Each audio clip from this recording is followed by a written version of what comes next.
L'Éternel restaure mon âme. L'Éternel guérit les cœurs brisés, il panse leurs blessures.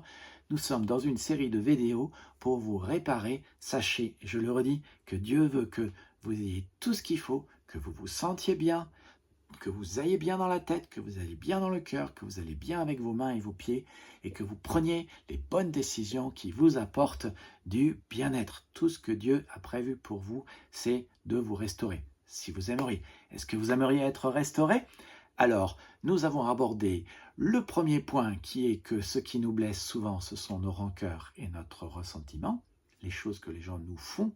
Aujourd'hui, je vous propose d'aborder ensemble une deuxième chose qui nous blesse, c'est la culpabilité non avouée, non reconnue. Alors, je redis, la rancœur, c'est ce que les gens vous ont fait, la culpabilité, c'est ce que vous avez fait aux autres. Et rien ne nuit plus à votre vie, à votre âme, à votre corps, à vos pensées, à vos émotions, à votre volonté, que de porter un fardeau de culpabilité. Les médecins, les psychologues savent très bien que 50% de nos problématiques sont des problématiques de culpabilité. Je pense à David qui disait, psaume 38, versets 5 à 7, « Mes iniquités s'élèvent au-dessus de ma tête comme un lourd fardeau. Elles sont trop pesantes pour moi. Je suis courbé et abattu. » Courbé, abattu. Au dernier point, tout le jour, je marche dans la tristesse. Et on lit dans le psaume 38 aussi, ou je crois que c'est un autre psaume, qu'il n'endort pas même la nuit. Beaucoup de gens ont une idée fausse de Dieu et pensent que Dieu veut qu'ils soient coupables et qu'ils se sentent coupables et qu'ils marchent dans la culpabilité. Laissez-moi vous dire une chose fondamentale. S'il n'y a qu'une chose que vous reteniez de cette vidéo, j'aimerais que vous reteniez cette chose.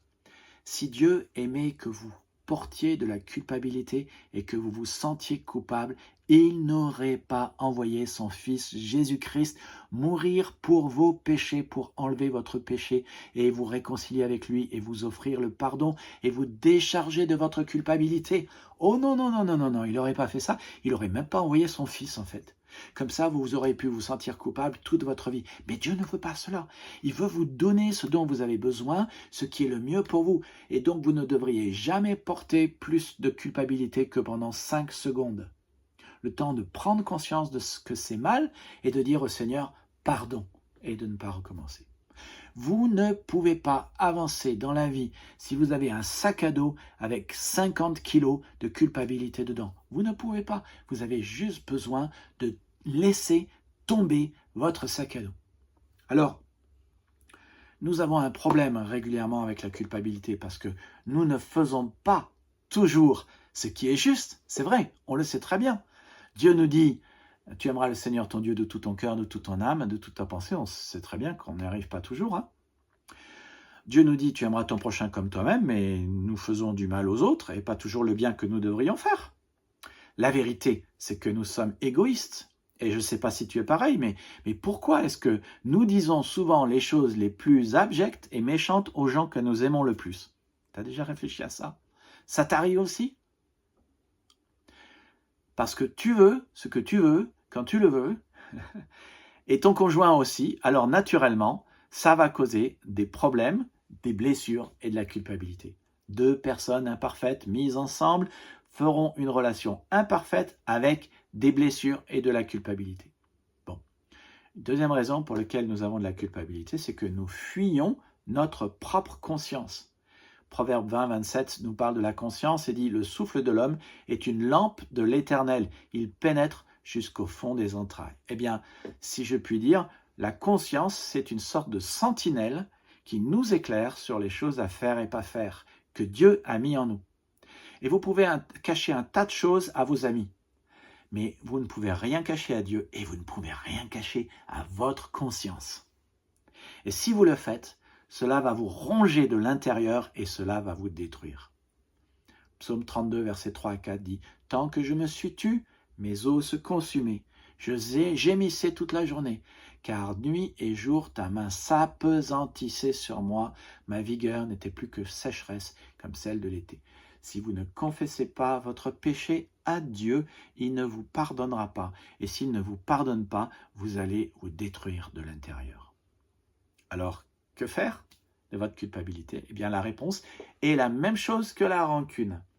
Et c'est le pardon. La rancune, vous pardonnez aux autres pour la culpabilité, vous demandez pardon à Dieu, et ensuite vous vous pardonnez vous-même et vous cessez de vous en vouloir. Si vous demandez pardon à Dieu, il vous pardonne automatiquement. Jean le dit, si nous confessons notre péché, il est fidèle et juste pour nous pardonner et nous purifier de toute iniquité, à condition que vous croyez que Jésus-Christ est votre bon berger et qu'il est votre sauveur. Nier votre culpabilité, c'est enterrer votre passé qui ressortira tôt ou tard. Cela ne marche pas. Minimisez votre culpabilité et vous vous souviendrez tôt ou tard de votre péché, preuve que vous n'êtes pas vraiment purifié de ce péché. Sortez des excuses et des mensonges rationnels du genre « tout le monde le fait alors ce n'est pas grave », c'est essayer de vous convaincre alors que celui qui juge si une chose est grave ou non s'appelle Dieu. Blâmer les autres vous permet de mettre l'attention sur les autres et non sur vous-même, mais cela ne veut pas dire que vous n'avez rien fait et cela vous paralyse. Vous vous posez en victime et vous posez l'autre comme responsable de votre bonheur et en attendant, vous ne faites plus rien. Dans les faits, vous vous enfermez dans une prison de malheur et vous vous faites mal. Il n'y a qu'une chose qui fonctionne, c'est de faire ce que David a fait, psaume 32, verset 5. « Je t'ai fait connaître mon péché et je n'ai pas caché mon iniquité. J'ai dit, j'avouerai mes transgressions à l'Éternel et tu as effacé la peine de mon péché. » Et je pense aussi, prenez le psaume 51, qui est un psaume de repentance, où David dit, voilà ce qu'il faut faire. Il dit, ô Dieu, aie pitié de moi dans ta bonté. Selon ta grande miséricorde, efface mes transgressions. Lave-moi de mon péché. Purifie-moi, car je reconnais. Voilà, vous confessez votre péché à Dieu et vous lui demandez pardon. Donc, la première chose qui détruit votre âme, c'est les rancœurs non résolues. La deuxième chose qui détruit votre âme, c'est la culpabilité non avouée. Et la troisième chose qui détruit votre âme, c'est le deuil non traité, non véritablement vécu. Alors, si vous aimeriez en savoir plus, eh bien, abonnez-vous. Rendez-vous à une nouvelle église. Nos cultes sont spéciaux pour ceux qui veulent vraiment suivre Jésus-Christ. Pour ceux qui sont en famille, ils sont à 16h le dimanche après-midi à Torcy, une nouvelle église.fr, 16h à Lénis-Niepce. Que Dieu vous bénisse et à bientôt.